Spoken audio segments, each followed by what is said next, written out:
ont fait cette invitation de pouvoir faire cette réunion. Vous savez, c'est toujours honorable de s'honorer les uns les autres. Quelle bonté, Seigneur. Mais vous savez, lorsqu'un facteur apporte un courrier, lorsque le facteur apporte le courrier, on va pas porter d'importance au facteur ni à l'enveloppe qu'il apporte, mais on va accorder de l'importance à la lettre qui est à l'intérieur. Et je crois de tout mon cœur que ce soir, ce qui est important pour nous, ce qui nous ramène ce soir à cette réunion, d'être réunis, d'être ensemble, de pouvoir écouter ces beaux cantiques, de pouvoir ressentir la présence de Dieu, de pouvoir écouter bien ces merveilleux témoignages. Ce qui met de la vie dans tout cela, c'est la lettre. C'est cette lettre. Ce n'est pas forcément le facteur est un instrument. L'enveloppe, il la faut parce que bien c'est une protection pour protéger la lettre, mais le plus important, c'est ce qu'il y a à l'intérieur. Et puis, c'est ce que j'aimerais vous parler ce soir. Ce qu'il y a à l'intérieur de cette enveloppe, c'est la lettre. C'est la lettre de Dieu, c'est le mot de Dieu, c'est la puissance de Dieu. Parce que la lettre de Dieu, c'est la puissance de Dieu. Et la puissance de Dieu, je suis conscient ce soir. Ça fait quelques réunions qu'on fait sur Zoom. Je sais qu'il y en a qui sont habitués à être derrière l'écran, téléphone, et puis et qu'ils écoutent la parole de Dieu, qu'ils arrivent à chanter des cantiques. Ça fait quelques réunions, une quarantaine peut-être maintenant, pas loin, qu'on fait des réunions sur Zoom. Et puis, au départ, c'était compliqué. Mais je suis conscient qu'il y a pour certaines personnes, ce soir, être derrière un écran, je suis conscient de tout mon cœur que c'est un peu compliqué. Faire une réunion derrière un téléphone, tu pourrais me dire, mais Nino, c'est pas comme en vrai. C'est pas comme si on est dans l'église. C'est pas comme si qu'il y a l'estrade, qu'on voit les pasteurs. Ben, c'est vrai. Humainement, c'est vrai. Mais j'aimerais vous dire quelque chose. Tout ça, c'est de l'enveloppe. Ce qui est important, c'est la parole. Que ce soit une réunion virtuelle ou une réunion dans nos églises, je peux vous dire quelque chose, que l'efficacité, la puissance de la parole a la possibilité de passer au travers le téléphone et d'aller jusque là où tu es. Quel que soit ton problème, ta situation, ce que tu es en train de vivre en ce moment. Ça, c'est la parole. Ça, c'est la puissance et l'impact de la parole. Elle est capable, eh bien, de changer toutes les situations, toutes les circonstances. Mais nous, on peut pas. Je peux pas aller là où tu es, moi. Gino, tout à l'heure, parlait qu'il est à côté de Bayonne. Il est à Bayonne. Moi, je suis à la souterraine, pour ceux qui connaissent. Eh bien, je peux pas aller où tu es, moi, Gino. Mais une chose est sûre, c'est que par le moyen de la parole de Dieu, par le moyen de la lettre, qui est animée par l'Esprit de Dieu, eh bien, la puissance de la parole de Dieu est capable d'aller jusque là où tu es pour pouvoir te bénir, pour pouvoir te parler, pour pouvoir te relever, pour pouvoir reconstruire ce que l'ennemi a cassé ou a détruit. Vous savez, vous avez bien compris ce soir, je voudrais, puisqu'on la ressent, la présence de Dieu, puisque l'Esprit de Dieu est au milieu de nous, même qu'on est derrière un téléphone, parce que moi je ressens la présence de Dieu. Je suis rien de plus que vous. Si je la ressens, vous la ressentez aussi, au travers ces cantiques, au travers tout ce qui s'est fait ce soir. Jésus se glorifie. Je voudrais vous parler de cela ce soir. Rappelez-vous, excusez-moi si je touche un peu l'écran du téléphone, souvent, c'est parce que je dois accepter ceux qui rentrent dans la réunion. À un moment donné, écoutez, pour vous dire combien que la puissance de Dieu, elle nous surpasse à nous, et qu'elle est capable eh bien d'arranger des situations qui vont au-delà de notre entendement. Combien de fois on a écouté des foyers être rétablis, des foyers divorcés depuis des années, que Jésus a reconstruit, que Jésus a réuni.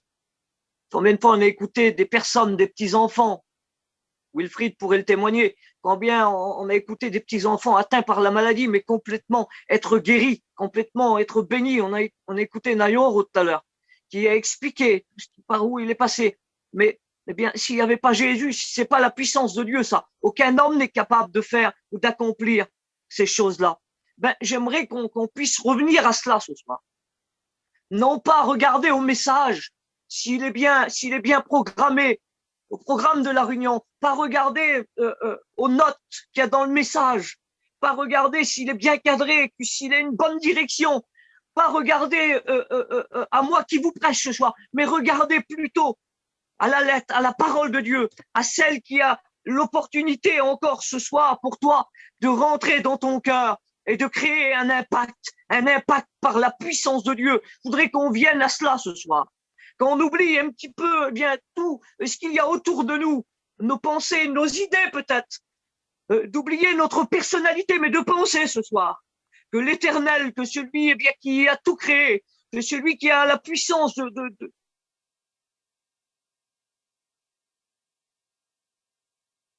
d'agir dans ta vie. La puissance de Dieu, souvenez-vous, lorsque tous les Juifs, enfin le Sanhédrin, et puis tous ces hommes importants là de l'époque, tous ces élites d'hommes spirituels de l'époque, ont envoyé des huissiers pour essayer d'arrêter Jésus. Et puis quand ils vont y aller, ces huissiers-là, c'est pas n'importe qui ces hommes-là, c'est pas n'importe qui. Ils ont écouté des hommes prêcher. À l'époque, ils avaient Gamaliel, ils avaient Nicodème, ils avaient des pharisiens de renommée, ils avaient des docteurs de la loi extraordinaires, avec avec une théologie extraordinaire, qui étaient capables de prêcher la Torah sur le bout des doigts. Ils ont écouté des hommes parler importants, une élite d'hommes importants parler. Mais là, tout à coup, ils arrivent vers Jésus pour se saisir de lui. Et puis là, on se rend compte qu'au moment de se saisir de lui, ils peuvent pas le faire. Pourtant, ils en ont écouté des hommes parler, des hommes prêcher. Et quand ils sont retournés vers le Sanhédrin, vers tous les Juifs qui étaient là, ces hommes qui étaient à la tête du peuple, et puis ils ont dit, certainement, je le dis avec mes mots, alors il est où Jésus? Pourquoi vous ne l'avez pas saisi? Ben, eux, ils vont dire ça. Jamais homme n'a parlé comme cet homme. Jamais homme n'a parlé comme cet homme. Parce que lui, il est capable. C'est pas un homme qui parle. Vous savez, quand un homme parle, on peut prendre le temps de pas écouter forcément ce qu'il a à nous dire. Mais vous savez, quand c'est Dieu qui parle, quand c'est Jésus qui parle, on a l'habitude de le dire, et puis je le dirai encore ce soir, que ton cœur soit disposé ou que ton cœur soit fermé. Si Jésus a quelque chose à te dire, crois-moi, il va te le dire. Et il dégagera toute la puissance qu'il va avec. Eh bien là, les hommes qui ont écouté Gamaliel, qui ont écouté ces grands hommes-là, eh bien, ces grands hommes de Dieu, eh bien, ces hommes, ils vont dire, mais jamais homme n'a parlé comme cet homme. Vous savez pourquoi? Parce qu'il n'y a que lui qui peut dire au lépreux, je le veux, sois pur. Et le lépreux est purifié. Il n'y a que lui qui peut dire à Lazare, Lazare sort du tombeau. Et Lazare est sorti du tombeau.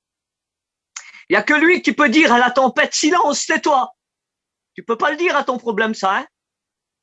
Tu as essayé de le faire par tes propres moyens, mais ça n'a pas fonctionné jusqu'à ce soir. Mais il n'y a que Jésus qui est capable de le dire. C'est la puissance, c'est l'autorité. Jésus, c'est la puissance de Dieu. Il est capable de dire, silence, tais-toi. Et la mer fit un grand calme. Un grand calme se fit sur la mer. Jésus est au jardin. Gethsémane, il savait que son heure était arrivée. Une cohorte d'hommes, 600 hommes. 600 hommes qui étaient là, sans compter ses disciples qui étaient là. Il y en avait 3. Mais ils arrivent pour se saisir de Jésus. Qui cherchez-vous? Et puis ça, c'est écrit dans un seul évangile, dans l'évangile de Jean, je crois. Qui cherchez-vous? Jésus de Nazareth. Il va répondre ça, lui. Je le suis. C'est pas grand-chose, ça, ce mot-là. Je le suis.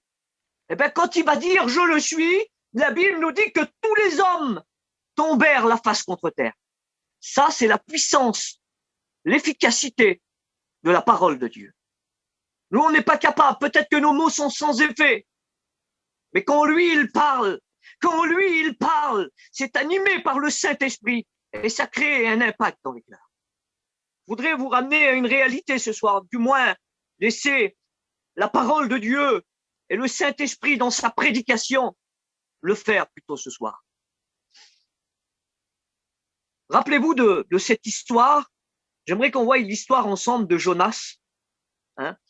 L'histoire de Jonas nous raconte que dans l'endroit le plus sombre de nos vies, dans l'endroit le plus bas, dans la misère la plus intense, dans le problème le plus lourd qui puisse avoir ou survenir dans nos vies, ben, la vie de Jonas, l'histoire de Jonas nous rappelle qu'il y a un grand Dieu qui est capable d'aller où c'est qu'aucun homme ne peut aller, d'accomplir ce qu'aucune puissance est capable d'accomplir, d'aller te chercher là où personne n'a pu le faire.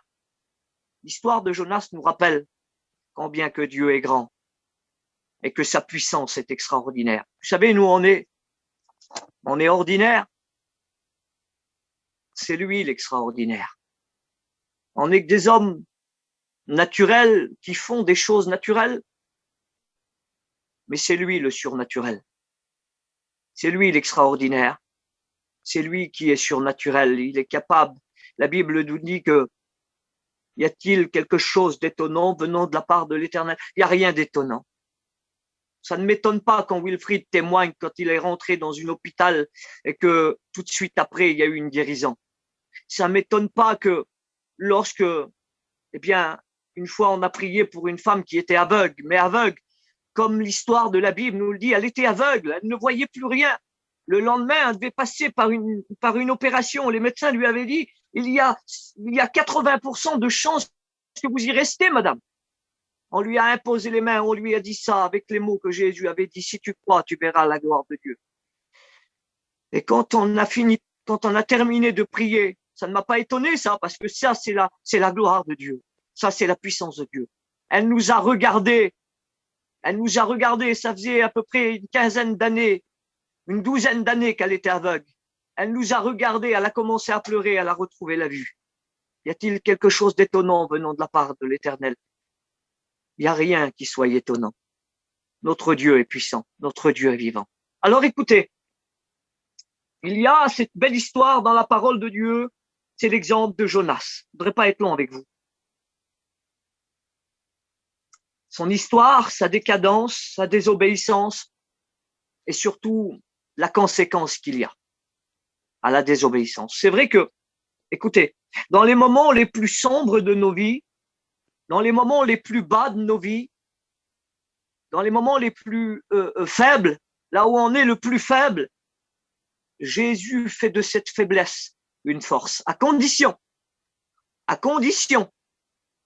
Vous savez, si je suis à genoux et que par exemple Azer vient à côté de moi, je suis à genoux, Azer me tend la main, j'ai juste à faire quelque chose, moi. J'ai juste à lui tendre la main. Et Azer va pouvoir me relever. Eh ben, dans notre faiblesse la plus intense, peut-être que c'est comme ça, on se retrouve à genoux parfois, par les problèmes de la vie, par les enfants dans le foyer, par la famille, par la maladie, par plein de choses que l'ennemi essaye de faire peser sur nos épaules. On se retrouve à genoux. Mais quelle bonté quand c'est pas un homme qui vient. Un homme pourra vous donner une petite parole d'encouragement, mais une parole de puissance, une parole qui va relever le faible, comme la Bible nous le dit. Quelle bonté quand c'est Jésus qui vient et qui nous tend la main. On lui tend la main, il saisit notre main et ensuite il nous met debout sur nos pieds fermes, sur une fermeté. En voulant dire par là, rappelle-toi, t'es à genoux, j'ai venu te chercher. Maintenant, il faut que tu sois debout, dans une fermeté, que tu te rappelles que dans l'endroit le plus sombre de ta vie, que tu te rappelles que dans l'endroit le plus intense, où personne n'a pu faire quelque chose pour toi, rappelle-toi, c'est moi qui est venu. C'est moi qui est rentré dans ta campine. C'est moi qui est rentré dans ta maison. C'est moi qui est rentré dans ta chambre. C'est moi qui t'a tendu la main. C'est moi qui t'a relevé. C'est moi qui t'a guéri. C'est moi qui t'a béni. Rappelle-toi que je suis toujours et je serai toujours à tes côtés, à une condition. Que tu sois toujours celui qui me tend la main. En voulant dire à une condition, que tu sois toujours celui qui me fait confiance. Vous savez, on peut avoir des problèmes. On peut avoir des difficultés, on peut avoir des doutes, on peut avoir des manquements, on peut prêcher la parole de Dieu et avoir des inquiétudes dans nos cœurs. On peut prêcher la parole de Dieu, puis le soir, quand on rentre chez nous, avoir des larmes qui coulent sur nos visages à cause de l'injustice de la vie, à cause des problèmes qui pèsent bien sûr sur nos vies. On peut, c'est possible parce qu'on est des hommes. Mais quelle bonté dans notre faiblesse, dans notre vie, dans nos foyers, quand la gloire de Dieu vient se manifester. Je ne sais pas vous, mais que ce soit dans mon ministère, que ce soit dans mon foyer, avec ma compagne, avec mes enfants, j'ai besoin de voir Jésus. J'ai besoin de voir la gloire de Dieu. J'ai besoin de voir la puissance de Dieu. La puissance de Dieu me confirme. La puissance de Dieu me confirme qu'il est toujours avec moi. La puissance de Dieu, quand il me relève, me confirme que bien souvent, des fois, je me crois fort. Mais c'est quand je me crois fort qu'en réalité, je suis bien faible. Parce que c'est lui qui nous rend forts. 2 Corinthiens 3,5, notre capacité, elle vient de Dieu. Alléluia. Alors, Jonas est là, c'est un homme de Dieu, Jonas. Et je veux pas douter un seul instant que tu es un homme de Dieu. Je veux pas douter un seul instant que ton foyer sert Dieu. Je veux pas douter un seul instant, ma sœur, que tu es une femme de Dieu. Mais on peut être un homme et une femme de Dieu, comme j'ai dit tout à l'heure, et puis avoir, son lot de problèmes, son lot de difficultés, et puis pas toujours prendre les bonnes décisions. Vous savez, je fais une petite parenthèse. J'ai pas toujours été à la hauteur de mon foyer. Je fais une confidence ce soir. On n'est pas loin de s'en connecter. Je voudrais vous faire cette confidence. C'est pas une honte parce que c'est une force. J'ai pas toujours été à la hauteur de mon foyer. J'ai peut-être pas toujours eu le langage qu'il aurait fallu parfois. J'ai peut-être pas toujours pris les bonnes décisions qui auraient dû mener peut-être à la bénédiction parfois. Mais une chose est sûre, c'est quand qu'avec mon foyer, on se met à genoux et qu'on cherche la face de l'Éternel, qu'on cherche la face de Dieu, qu'on cherche la volonté de Dieu, le Seigneur nous répond. Le Seigneur nous bénit. Et c'est à ce moment-là que Dieu nous montre que nos capacités ont des limites. Dieu peut se servir de tes capacités, mon frère. T'es un homme qui chante bien, comme Azer, comme les frères, comme Noé. Dieu se sert de ça pour bénir les autres. Mais ce qui est important pour toi, pour ta vie, dans ton cœur, c'est de vivre avec la puissance de Dieu, c'est de vivre avec la présence de Dieu, c'est de vivre non pas sur tes moyens ou tes capacités, mais c'est de vivre, être dépendant de la présence de Dieu, être dépendant de la volonté de Dieu, celle qui nous amènera à acquérir des bénédictions, celle qui nous amènera à acquérir le ciel, celle qui nous amènera à acquérir la guérison si notre enfant est malade, si notre foyer a une maladie spirituelle. C'est la volonté de Dieu, la présence de Dieu, la puissance de Dieu qui changera toutes les situations. Jonas est un homme extraordinaire, c'est un prédicateur, il doit aller prêcher. Dieu l'envoie pour aller prêcher, comme Dieu peut-être certainement qui t'a envoyé à faire beaucoup de choses, à balayer la salle, à témoigner sur Zoom, à prêcher même sur Zoom, à être un témoin parmi ta famille. Dieu l'envoie à ça. Et à un moment donné, Jonas va prendre une décision. Ça n'a pas été la meilleure pour lui.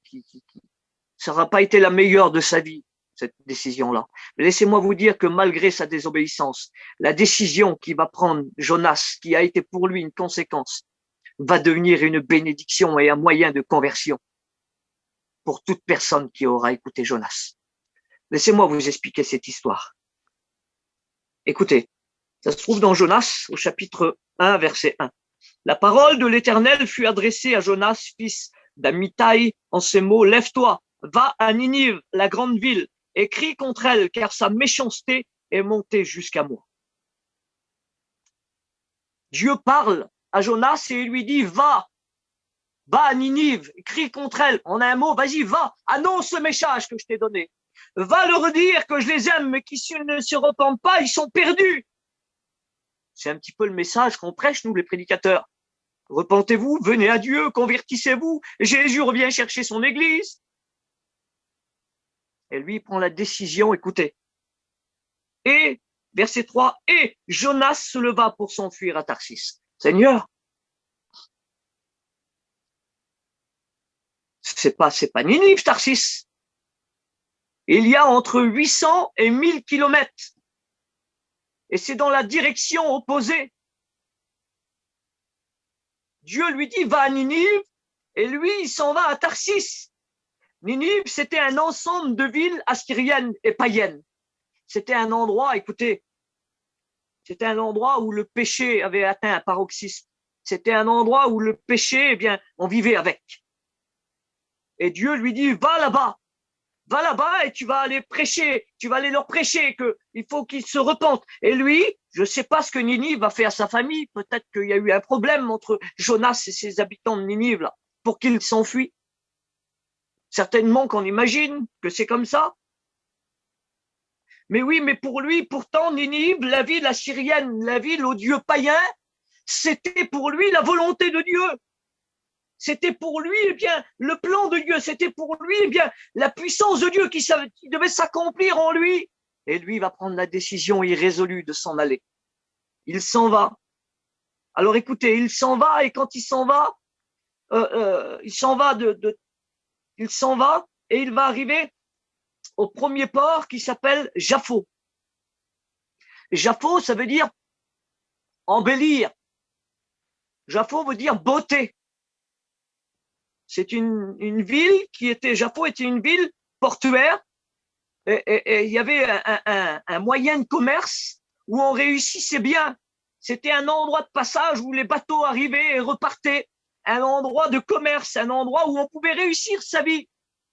Et lui, il s'en va à Jaffo. Il va payer le prix à Jaffo. Et puis, vous savez, Jaffo représente un petit peu la facilité de ce monde. Jaffo représente un petit peu le port qu'est ce monde-là, avec la facilité. Avec un petit mot, eh bien, on peut s'en aller loin de la face de l'Éternel. Avec une petite parole ou une petite action, on s'en va loin de la face de Dieu. Eh bien, lui, il était parti à Jaffo. Mais écoutez, il s'en va à Jaffo, il paye le prix pour s'en aller à Tarsis. Je vais aller vite. Tarsis, ça veut dire jaspe jaune. C'était une ville qui se trouvait sur la côte espagnole, quelle beauté, hein. Parler des Pyrénées tout à l'heure. Là, la côte espagnole, c'est quelque chose, c'est beau. Hein. Ben lui, il s'en va là-bas, lui. Il veut s'en aller à Tarsis, à des milliers de kilomètres loin de la volonté de Dieu. Il croyait d'avoir une petite vie paisible. Il croyait que Dieu peut-être allait lui parler puis lui dire, ben écoute Jonas, écoute, t'as pas voulu aller là-bas, mais bon, je vais quand même te bénir puis je vais t'envoyer à un autre endroit. Si t'as pas accepté cette mission, eh ben t'accepteras certainement l'autre. Mais non, c'est pas comme ça. Parce que la parole de Dieu reste la parole de Dieu. Le plan de Dieu, rien ni personne ne peut déroger au plan de Dieu, ni même à ce plan qu'il a formé sur toi ce soir. C'est le plan de Dieu. Et lorsqu'on accomplit le plan de Dieu et ses desseins, alors il y a un résultat. C'est pas une conséquence, c'est un résultat de bénédiction. Alors écoutez, il prend le bateau pour Jaffo, à Jaffo, il va se laisser séduire par cette décision. Alors là, certainement que c'est un homme malheureux parce qu'il se dit, Seigneur, je désobéis, j'en ai conscience. Et peut-être que c'est comme ça. Tu as goûté à la présence de Dieu, tu as goûté à la bonté de Dieu, et à cause du problème qui est venu dans ta vie, à cause de la difficulté qui a frappé ton foyer, eh bien peut-être que cette difficulté-là t'a fait éloigner, a mis une barrière entre toi et la présence de Dieu. Certainement que c'était un homme malheureux, Jonas. Peut-être que tu l'es ce soir, parce que tu demandes à être béni, et pour toi le ciel est fermé. Jonas était un homme malheureux. À un moment donné, il va monter dans le bateau avec une tristesse. Vous savez ce qu'il va faire? Il va descendre dans la cale du bateau. Seigneur, tu peux pas trouver plus bas. Tu es sur la mer et tu descends dans la cale du bateau. C'est l'endroit le plus bas du bateau. C'est-à-dire, après ça, il n'y a plus rien. Il est dans la cale du bateau. On peut pas. Jonas ne croyait pas se trouver plus bas. Mais écoutez comment que Dieu est grand, comment que Dieu est puissant, comment que Dieu, avec Dieu, il n'y a pas un endroit où il ne peut pas aller. Il n'y a pas une profondeur qu'il n'est pas capable de mesurer. Il n'y a pas une profondeur vers laquelle il n'est pas capable de tendre sa main pour aller chercher celui qui est loin. Il est dans la cale du bateau. Certainement qu'il s'est dit, là, Seigneur, regardez voir où je suis rendu. Regardez voir où je suis. Je suis dans la cale d'un bateau en m'en allant loin de la face de l'Éternel. Seigneur, je suis beau là. Pour lui, c'était terminé. Il ne pouvait pas tomber plus bas. Mais la Bible nous dit que les mariniers vont chercher à savoir qui était Jonas. Et puis, Jonas va leur dire tout simplement, je vous explique vite fait, vous la connaissez cette histoire. Jonas va dire, écoutez, il n'en a rien à faire de mourir parce que vous savez, quand on est malheureux, quand on s'en va loin de la face de Dieu, il n'y a plus rien d'autre qui nous importe. Vous savez pourquoi? Parce que il n'y a que ça qui nous tourmente. Les choses, eh bien, on les voit plus comme on les voyait avant. La paix, elle est partie. La joie, elle est partie. Le bonheur est parti. Parce qu'on a une tristesse. Et puis on se dit, Seigneur, il n'y a rien de pire qui peut m'arriver de plus que d'être loin de la face de Dieu, d'être malheureux. Et puis là, Jonas va témoigner, il va dire, c'est moi le problème. C'est moi, pour me jeter par-dessus bord. Et pourquoi tu n'invoques pas ton Dieu? Et puis là, il va leur expliquer, si vous me jetez par-dessus bord, la mer va se calmer, tout va s'arrêter, le problème va être réglé. Et puis, il va le faire, ils vont le faire. Et puis là, Jonas s'est dit, ça y est, je suis mort. Un poisson va arriver.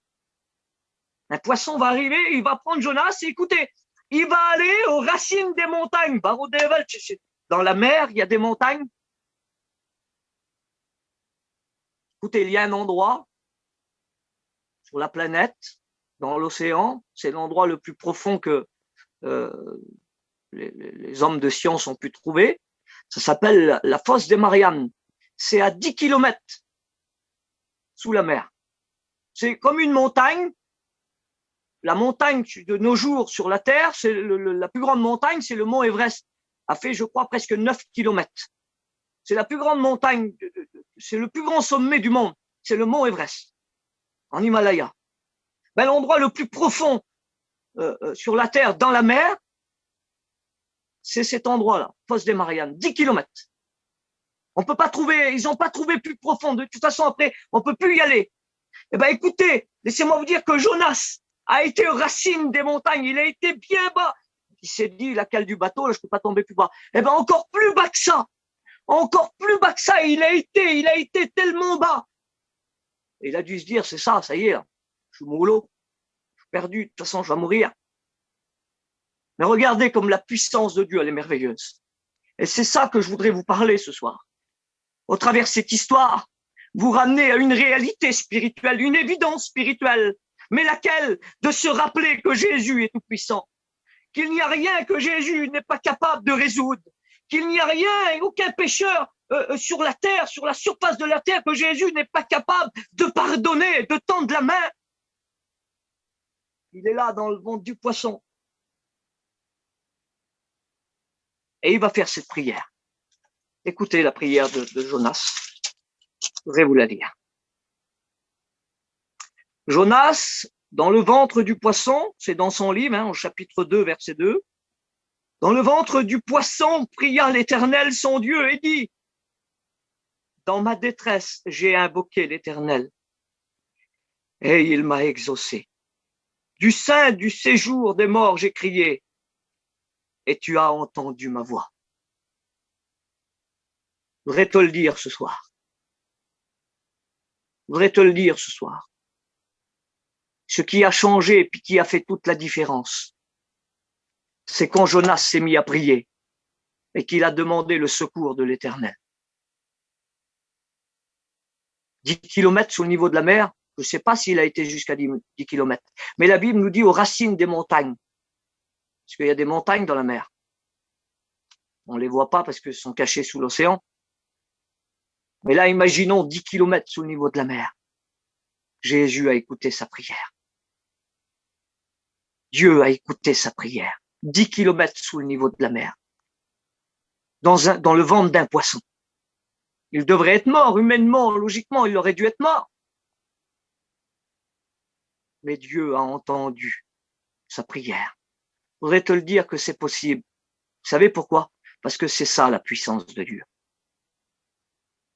Regardez, malgré sa désobéissance, malgré la conséquence que cela va avoir pour sa vie, il va se retrouver dans le ventre d'un poisson, au fin fond de l'océan. Mais Dieu écoute sa prière, Dieu vient l'exaucer, Dieu vient le sortir de là. Et vous savez, c'est pour vous dire que si Dieu a formé un plan sur toi, je voudrais te le dire que ce soir, rien ne dérogera au plan de Dieu. Vous savez pourquoi? Parce que Dieu a fait sortir Jonas du poisson et il l'a ramené à Ninive. Et qu'est-ce qui s'est passé à Ninive? Toute la ville s'est convertie. Même les animaux ont jeûné. Imaginez un petit peu la puissance de Dieu. Malgré l'endroit où tu te trouves, malgré la profondeur de ton problème, tu as essayé avec tes amis, avec ta famille de t'en sortir, avec tes idées, avec ton intelligence peut-être. On a un peuple aujourd'hui qui est très intelligent, vous savez. Mais ça ne suffit pas. Il nous faut du surnaturel. Et il nous faut de l'extraordinaire. Il faut que, justement, dans sa faiblesse, dans la profondeur de son problème, Jonas a crié à l'Éternel. Jonas a crié à l'Éternel. Et vous savez quoi? Le Seigneur attend parfois. Écoutez, le Seigneur, c'est peut-être bizarre ce que je vais dire, mais le Seigneur attend parfois que l'on tombe peut-être dans la profondeur du problème. Vous savez pourquoi? Dans l'intensité du problème, dans la faiblesse la plus intense, là où c'est que plus personne ne peut rien faire. Dieu attend cela. Vous savez pourquoi? Pour te relever encore plus haut. Pour te prendre de là où tu es, le plus bas, pour te relever, pour t'emmener au plus haut des sommets, au sommet de la bénédiction. Alors, je voudrais te le dire ce soir, j'irai pas plus loin. Excusez-moi si j'étais un peu long. Mais il n'y a pas un problème que le Seigneur n'est pas capable de régler. Il n'y a pas une situation que le Seigneur n'est pas capable de changer.